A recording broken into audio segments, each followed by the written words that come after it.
man.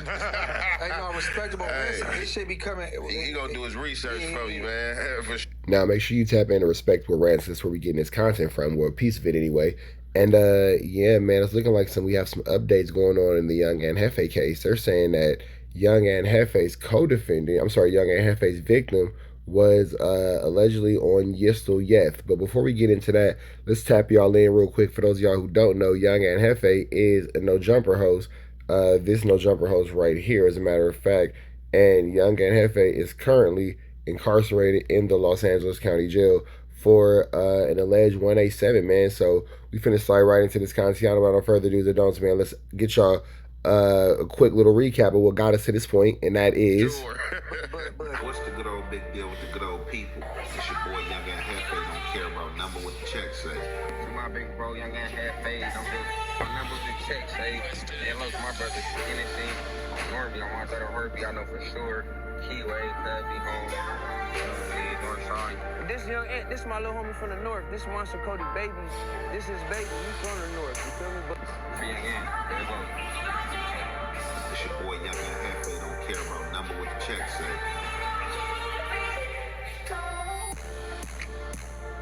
Detectives right now looking into the apparent beating death of a man, and the security video can help track the suspect's death.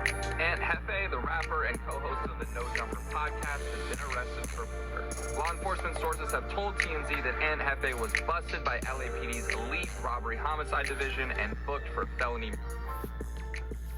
In today's video, we're going to be talking about Young Ant Hefe from 8 Trey Gangsta Crip. And we're going to break down the murder case that he was just recently arrested for. We're going to break down everything from his co-defendant, the victim, to how it happened and where it happened. But let's dive right into it. Now, Young Ant, like we said, would be from 8 Trey Gangsta, and he would be from the north side. And Young Ant would be the 5th Ant Dog. So how the generations would go for the 8 Trey Gangstas, it would be big, little, baby, tiny, then young. While some other gangs would call that infant. And both of Young Ant's little brothers would be under him, with NBA 1 and NBA 2 being his little brothers. And on May 19th of 2026, a few news articles like No Jumper, TMZ, and E! News would cover that Young Ant was arrested for a murder. And they would say that Young Ant, whose real name is Maurice Shellman, and another man named Johnny Gray, was charged with the murder of somebody named Carl Welch. And this right here would be Johnny Gray, aka Young Ant's co-defendant. And Carl Welch, who was 51 years old at the time of his death, was killed in a parking lot by blunt force trauma. And he passed away January 31st of 2026, months before Young Ant was arrested. And this right here would be Carl Welch, and he went by Lil Lowdown, and he was also from 8 Trey Gangsta Crip. And this situation happened on the 6900 block of Western Ave. And on that day of January 31st of 2026, officers responded to the location for an assault with a deadly weapon call. And when they arrived, they were directed straight to the victim, who had sustained injuries. And a witness who was there told officers that a suspect armed with a knife and other individuals in a group had caused the victim's injuries. LA Fire Department responded and pronounced the victim dead at the scene, and they would say it was unknown if the incident was gang-related.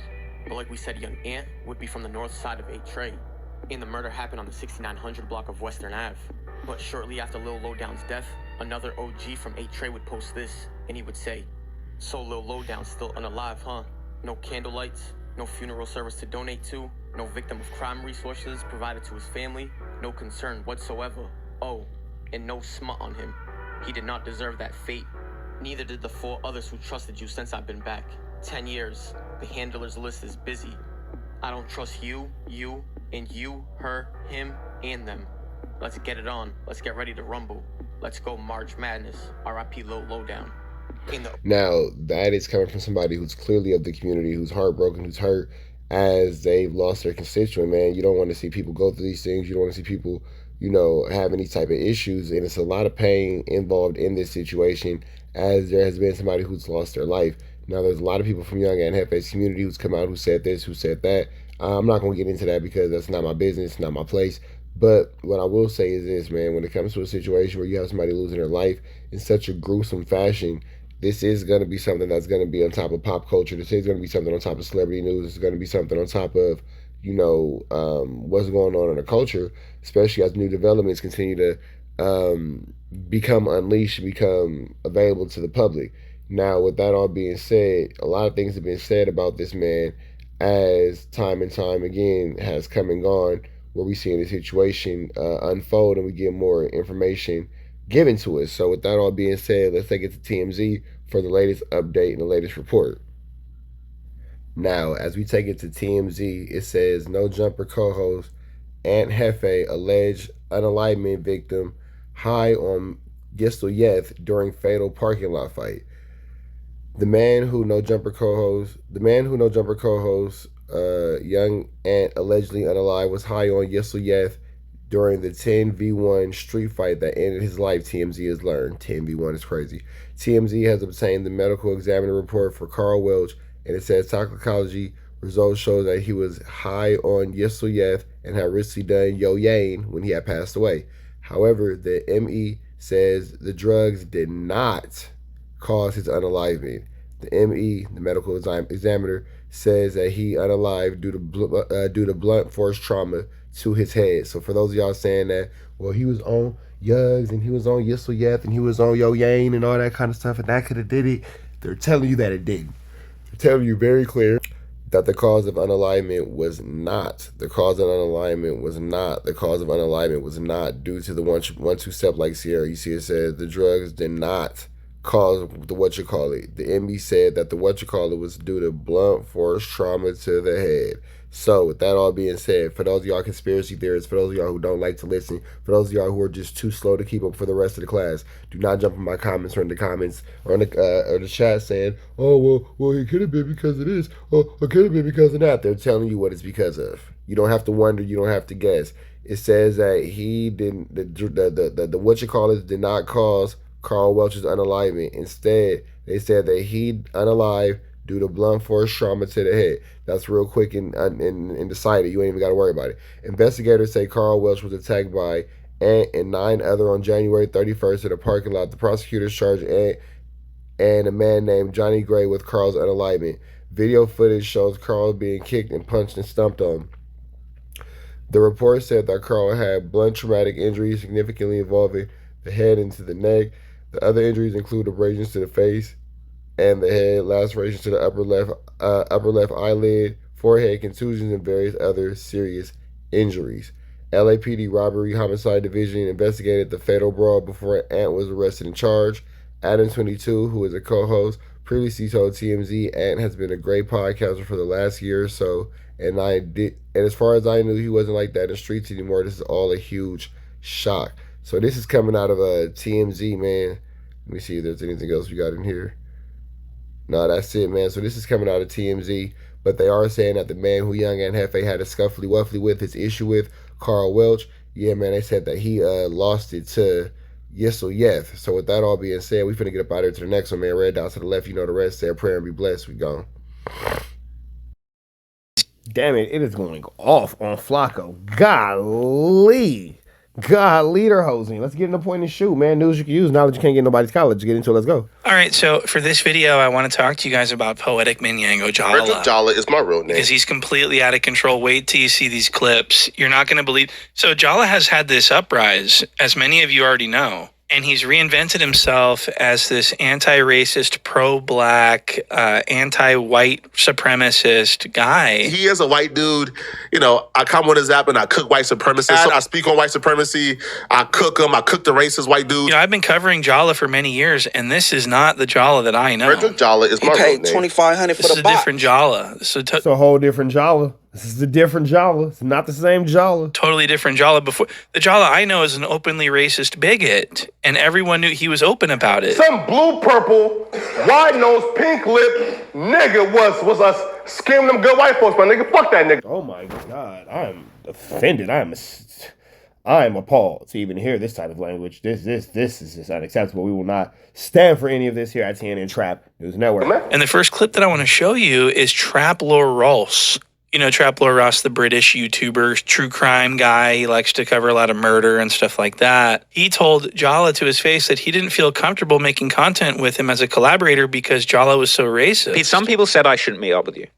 Why? And I think the reason is, I think some of the opinions that people get onto you about, I don't know the best way to phrase it, sensitively, people say you hate black people. Yes. Is what they're saying, right? Or that you're self-hating or whatever. Yeah. I think people that said the same shit to me were like worried that if I'm sat down with you, you're going to kind of put things across to me in a certain way that is going to make me look bad. Now, let's be real. Some of the stuff you've said, when white people are afraid to sit next to you because they don't want to sound like you're racist and you're black, that's a problem. Don't really agree with personally, but like we got a different viewpoint. I just think that everybody should be allowed to be loved and should be allowed to love regardless of skin tone, regardless of race, regardless of creed, sexual preference, or orientation. I think that this should be a fair and equal safe space for everybody. I think that everybody should be included, and I don't agree with the thoughts and the opinions of this guy right here because he is on the wrong side of history. We don't like that. We don't like that. We can have a debate. So this is what he was literally, I mean, this was his reputation, was being the racist guy. And he also would lie constantly and get called. This is why I started covering him. It was fascinating. It's nothing against him. It's just that he lies on camera so much and he runs so much fake shit that I have to talk about it because it's so funny to point out how egregious of a liar and a scammer and a grifter he is. Look at these clips. Look at the flip-floppery. He said that he prays that every gang Flip-flammery and flip-floppery member dies like that. Now, I don't support that. Like me personally saying, I don't wish death on nobody, right? Saying that all gang members should die, to me, that's some foul shit. But let's just talk about like I wish nothing but death on a nigga like a Future. Fuck that. I wish death on Future. Talking about is not an issue, but what did Future do? Future has nothing to do with this. It's where I go beyond of I wish death. Well, maybe just don't do I'm not that. allowed to wish the death chairs on on the top of your Fuck them niggas. Death or death. I hear you. Fuck all rap niggas. I don't wish death on nobody, right? Saying that all gang members should die, to me, that's some foul shit. And here's why I wish death on Future, right? And this is how I got into Jala. It was constant. Every time I turned around, he was lying again about something, and it was always a grift. I'm starting to think that the truth to him is like boring. Like it's exhilarating for him to run these grifts and these lies. You're not going to believe these next clips that I'm going to play you. This is There's always so much available truth. I don't know why he chooses to lie. Allowing the N to be used by white people in his presence. Lay down and be like, okay, a black guy's yelling at me. I guess I got to just... And that's why I love Danny. I told you, right? This is why I think Danny is the greatest white boy ever. Because, like, for example, white boys who would, like, come here and, say, oh, my God, I'm so sorry, Black Lives Matter type shit, right? Just bend over, right? He did agree to go to the neighborhood and do a toy drive. Danny's the white boy who goes say, fuck all that, bro. I said it. I stand on the A. So the white person whose ass he's kissing is fallen YouTuber Danny Mullen. What? And Danny Mullen, a lot of his fame came from his outrageous behavior and his open use of the N-word. I got a question. Yeah. Bro, like, you use the N-word? I mean, let's talk about it. A black man named Baina came up to me and Leo, liked that we were filming, and kept calling us the N-word over and over. Okay. I was hammered, and I said, did you just call us? But like not offended, like thank you for doing that. Okay, yeah, I gave him the pass. And then I didn't know there was a pass. There was a pass for one of them. I did, at least. It was like 2 to 3 years ago. Louis C.K. was saying it all the time. Like a lot of comedians I like are from like the early 2000s when shit was a lot different, and you could drop that stuff on stage, and it was just kind of normal. You ever see Louis like throw it out in front of Chris Rock, like with That's why I love Danny. I told you, right? This is why I think Danny is the greatest white boy ever. So he defends Danny's use of the N-word, but he doesn't like when Hispanic people, he only likes it when white people say the N-word. He doesn't like it when any other race says the N-word. We know that Flakko is openly racist against Hispanics. That's not acceptable, but that's his prerogative. That's his prerogative. That's his standpoint. It's a disgusting standpoint, but he said how he feels multiple times. No Hispanics say my B word as a term of endearment. That's a You're a fucking moron. N-I-G-G-A. Bro, listen up, right? If you're giving a pass to Hispanics to say the N-I-G-G-A, nah, bro. You feel me? Like, nah, bro. You ain't even from the fucking streets. Like, what are you talking about, nigga? I'm black, though. Barely. I'm black, though. Talking about, nigga? Like, what are you saying? Though. You a nigga who, you didn't even grow up with niggas. If you're giving a pass to other races to that word, you didn't even grow up with niggas. That's wrong, though. The fuck? You barely get the pass. The only reason you get to say it is because you black.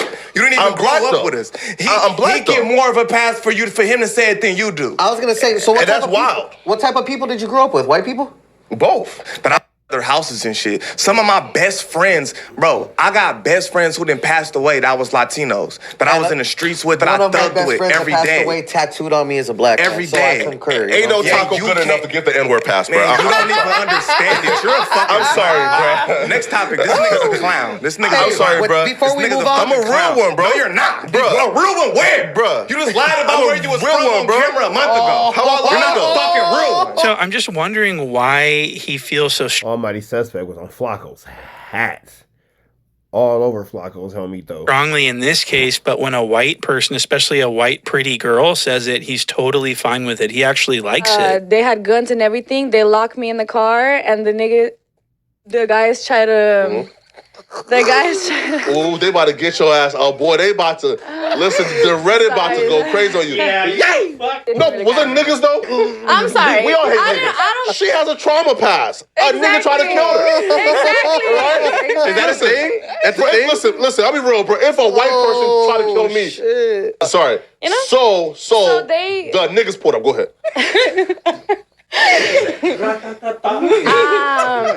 So then, yeah, and they just dragged me out the car. So as you can see, Jala pretending to be pro-black and pretending to care about the black community, it's all nonsense. He hates the black community.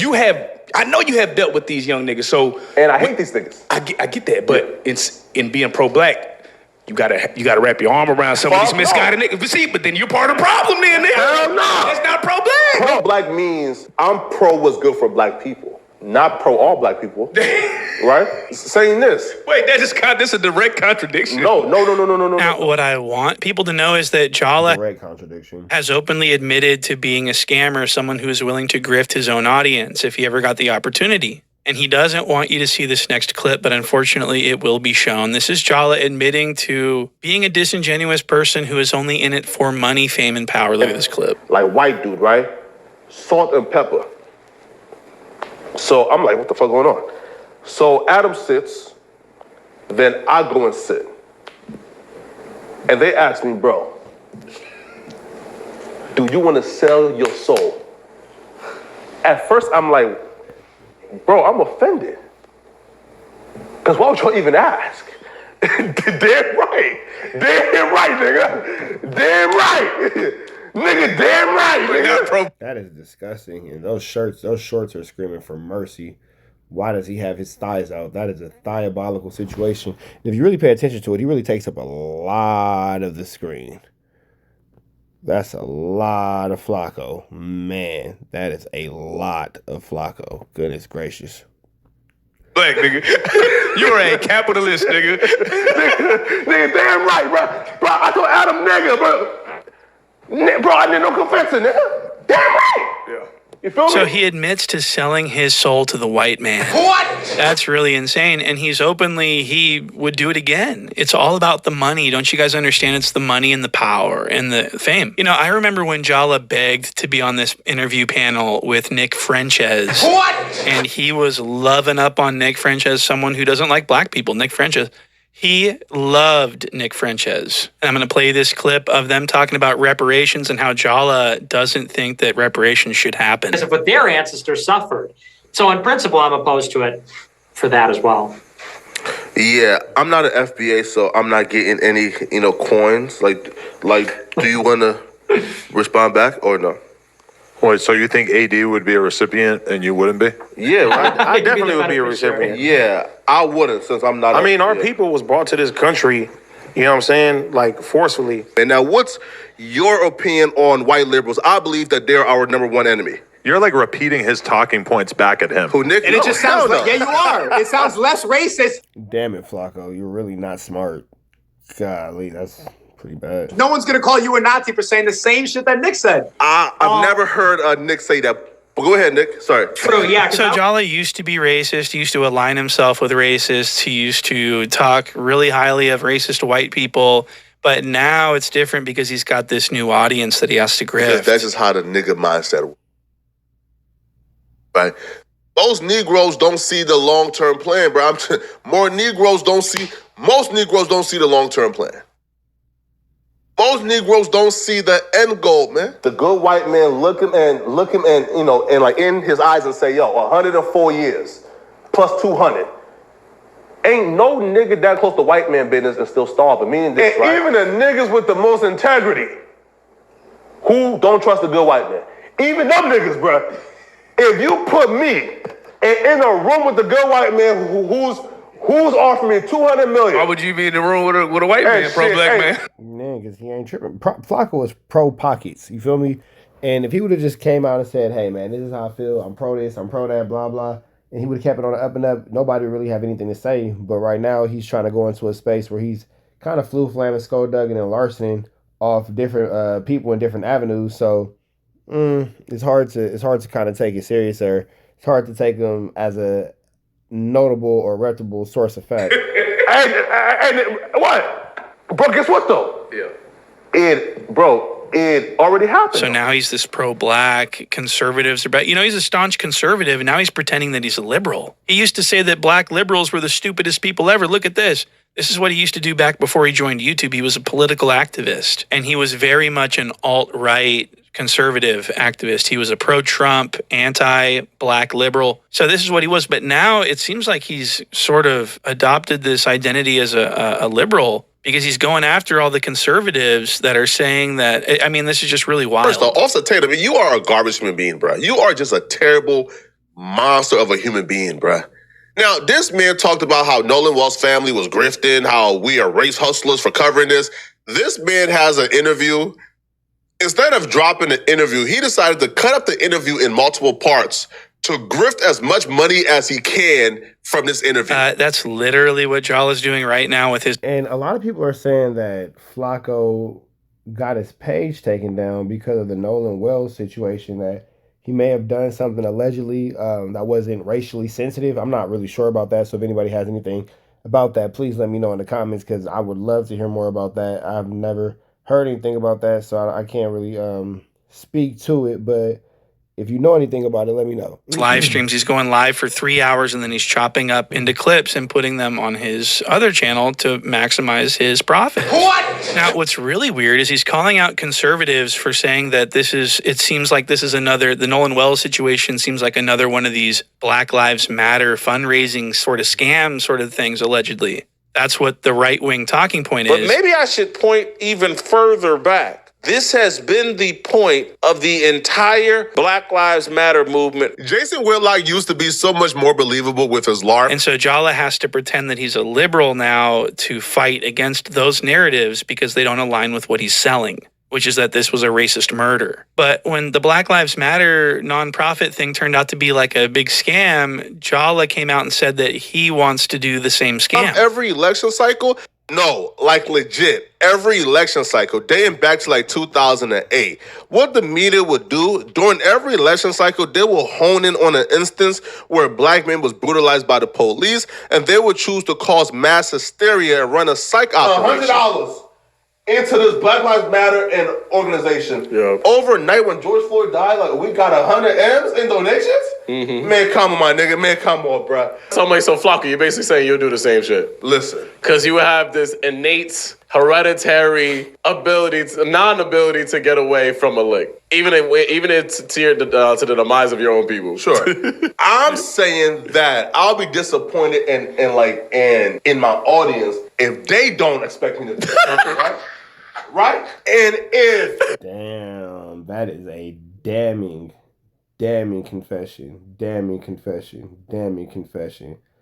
That shit is ugly. I start a nonprofit organization, and my audience give me a couple $1 million overnight, and turn me from 1,000 into a millionaire. And they don't expect me to eat. Well, Umar hasn't, so we expect you to move like Umar did. Hey, listen up, man. Hey, listen, Umar Johnson ain't have a job oh my God. in 10 years. And he somehow been paying his bills, man, you feel me? Right? So I just wanted to show you guys some of these ancient clips that are being buried by all of the slop and all of the litter, the digital litter that's being spread across this internet. It's really annoying, and so I'm just trying to archive this, trying to make a historic encyclopedia of this Jala, because Jala is my real name. I mean, he's out of control. He really is just like fully lying and acting like it. I've never seen anything like it in nature. So it truly is a pleasure for me to see him go up so hardcore, so that, I mean, this just means I get to teach more people about Jala studies. That is, like, again, when you look at the situation as a whole, when you look at the situation as a whole, I mean, goodness gracious, bro. What is this shape? Just, sheesh. Do you know the Muffin Man? Golly. And it's just a really fascinating field. So thank you guys so much for watching. And don't forget to check out the Patreon. Make sure y'all tap in with Point and Shoot, though, man. We up out here to the next one. Red dots to the left. You know the rest. We up out of here. We go home.